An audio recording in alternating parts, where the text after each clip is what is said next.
So guys, welcome to our channel once again. In today's video on our JAMB Government Exam Revision Series, we have here just this one question to answer on the topic electoral system.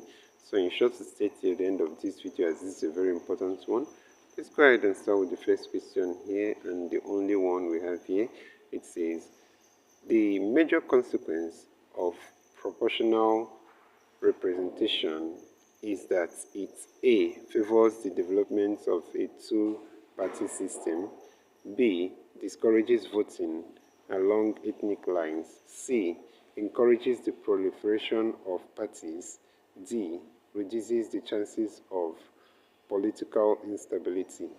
So guys, the answer to this question is option C here. It encourages the proliferation of parties. And that's it for this question. So this is where we'll end this video for today, guys. If you enjoyed this lesson, please give it a thumbs up. Don't forget to subscribe to this channel if you're not a subscriber.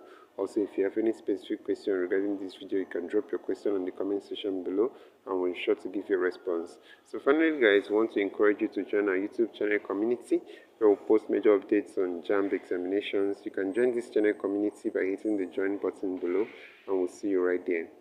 Thank you once again for watching this video and see you on the next one.